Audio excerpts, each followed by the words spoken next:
One, go. Good evening. Welcome to Empower, the program that focuses on people and workplace. I'm glad that you're together with us today, and I thank God so much that the week has been blessed, and that is why we are together. My name is Beatrice Chuchu, and I'm happy to host this program today. We continue from where we stopped last time, and my guest is still the same. Tabitha, say hi to us. Hi, how are you? Maybe for the person, because of the person who never watched us last week, maybe you can introduce yourself more. I'm Tabitha Kibe. I'm a HR practitioner. Wow. Thank you. Thank you for coming. We are happy to be here today as we continue from where we stopped. Remember last week we talked about staff motivation or employee motivation, and we looked at two-sided. There has to be the employee. You have a part to play in your motivation, your energy, your commitment, your enthusiasm, and also as an employer, you have a part to play. And today we look at something continuing from where we stopped, and you're looking at job satisfaction. Because as we work wherever we are, we look forward to be satisfied or to be happy or to be contented or something like that. And you're going to see what is job satisfaction and how do we go about this. So Tabitha, someone may ask, what is this job satisfaction we are talking about today? You've already delved in it. Yes. It is the measure of employee satisfaction or contentment in their role or what we call in the job that they are doing. Their level of satisfaction and contentment in what they are doing daily. So what is this satisfaction? How would someone define satisfaction? It's something that gives you happiness. It's something that gives you, I don't want to repeat the word contentment. It's something that brings joy to your heart. Yes. Something that you love to do. It's now when you're talking about job satisfaction. Yes. It is a measure of all that. Yeah. And here so if it is low, yes, then you will say the person the job is dissatisfying. You're not happy. If it is high, if the measure is high, then you say that there is job satisfaction. They are happy to do what they do. Yeah. And one thing I realize at workplace or whatever someone does, even if you're doing your own business or whatever you're doing, be it a formal, informal setup, there's always that inner person that speaks to you.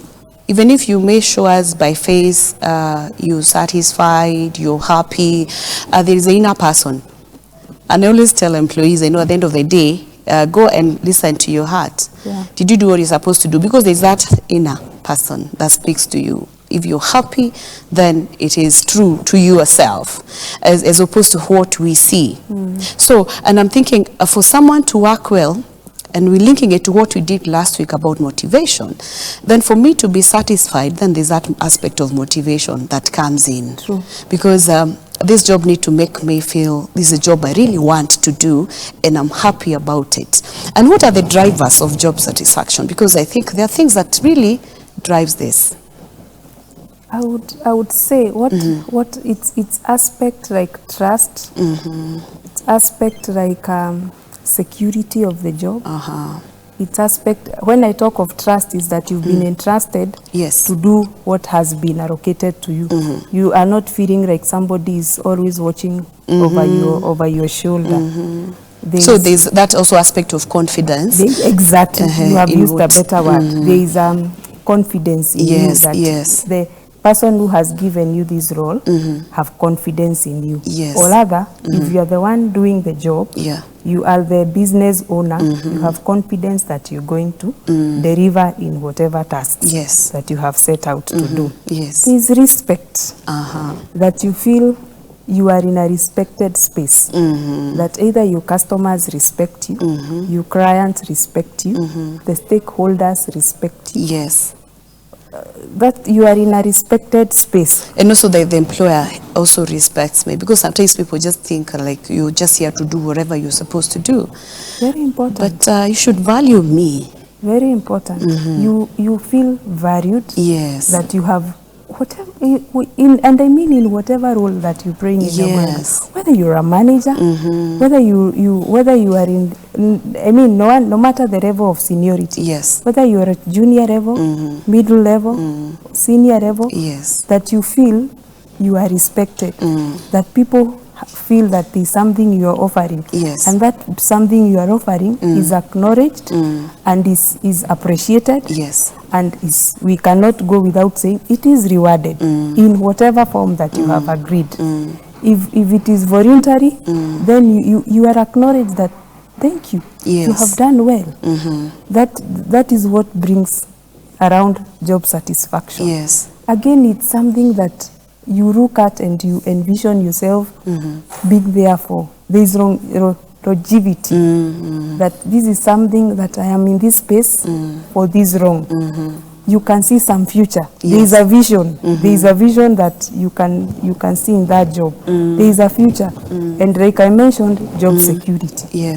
That you're not wondering if it is a job that is. You are not wondering, will I report tomorrow? I have had this retrenchment. And that doesn't give satisfaction because you are unsure. You are uncertain. If it is a business, then you have to be sure about what are the government policies, what space are you in. That is what brings the satisfaction. When you're sure about when you are uncertain about even those things that you are not in control, somehow it is clear in your mind that this is what I am able to do, this is what I am not able to do. That's what I would say that's what brings about job satisfaction. I will not go without, I will not go without mentioning about the healthy environment. There is a space that you are safe. It's a space that you enjoy. It's not a toxic. It's not what we call a toxic environment. If it's a toxic environment, there is no satisfaction. So it's a factor of many things. It's a factor of many things. And I think also looking at what we are saying about doing what you love and following your passion. Because sometimes where we don't get satisfied, and you find people moving from one place to another, jumping here to another, this organization to another, is because maybe they have not identified their space. So maybe ask you a question on this. Maybe I'm a person who has not really identified my space and I'm just looking for it. I'm not sure. And it's normal, by the way. Sometimes people don't actually know. I can tell you a scenario. Yesterday I was talking to a certain lady a certain young girl who's just finished Form 4, and she's asking me, what do I do in campus? And I'm asking her, okay, what do you want to do? Because I can't tell you, do this, leave this. What do you want to do? I have like 5 things I want to do. So this person, you find such people are there, even at workplace. Some even have gone through college, universities, they have finished, they have come to work. But this person has never really picked their line. They're still struggling that indecision. I love this, I like this. When they see something new, you see, want to jump there. Yeah, you see a girl telling you I want to be, they see someone, they get into the plane, they say, now I want to be a crew in the Then they go to a hotel, they are served well, Mom, I can be a waiter. Because someone, you see those things that keep someone having that in mind. It happens at workplace. If someone finds themselves in such a situation, because I'm imagining you can't be satisfied as long as you've not gotten that. How do I start so that I can at least identify my line, so that I can start this satisfaction journey? I think it begins with what you say. You have to have passion for what you're doing. Identify what is your passion. What do you like doing? What do you enjoy doing? I always say, what makes you tick? What drives you? Those are the questions that you need to answer. And only you can answer. And you cannot lie to yourself. And so long as you have not identified that, you will keep jumping from one job to another, from one organization to another, because you have not identified what drives you. What is this, Tabitha? What was I? What am I here for? What am I here? What am I in this world for? That is your passion. If you have not identified that, you will keep moving, and job satisfaction is a new term for you. It will never apply. And you so see, I would still take them to the drawing board. Identify what you have to do. Identify your passion. And I've seen people even, again, maybe someone has even gone to a certain level, but they're still not happy. They're still not comfortable, and they feel, even if I've reached here, I don't enjoy. And you see this satisfaction, sometimes you do something and people see like you're excelling, but in real sense you're not, because inside you feel this is not what I really want to do.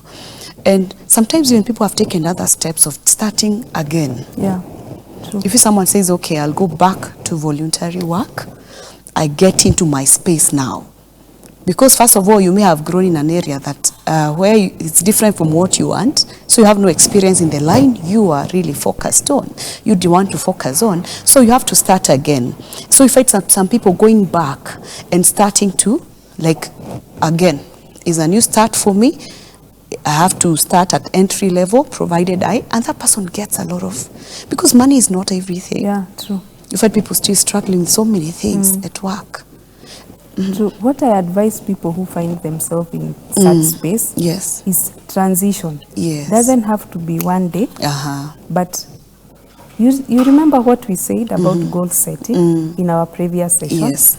That know what your goals are, know that I am in this space and I don't like it, I don't love it, it makes me tired, I don't want to report to work, but I have to do it because I have bills to pay.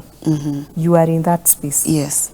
No, identify what will I enjoy doing, what do I love, and you identify it is X. Yes. Transition to X. And one way is, create a fund. When you are still working, save up, so that even as you go to start in the what you love doing, you will have something to survive on. Yes. And the transition will be smoother.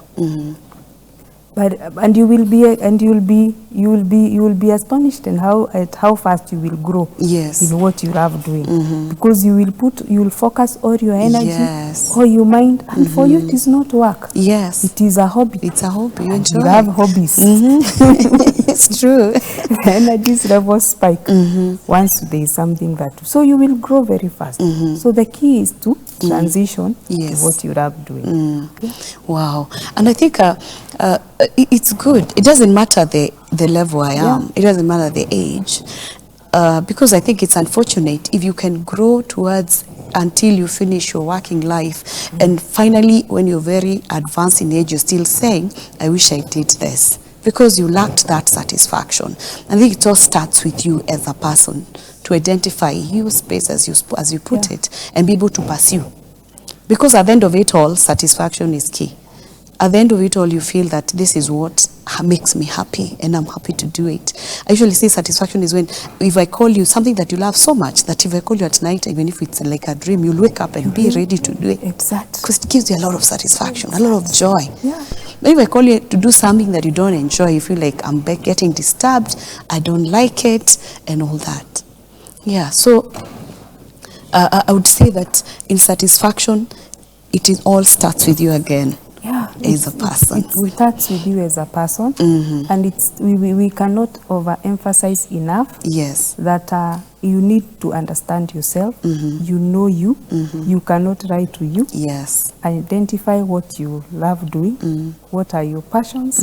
What are your strengths? Yes. What are your talents? What are your giftings? Because that is where you will thrive. Wow, stop there. We have to take a break. Thank you so much for being with us, and I believe that you're also learning something, and we are happy that you're together with us. We are taking a short break. Please don't go far. My name is Beatrice Chuchu. We'll be right back.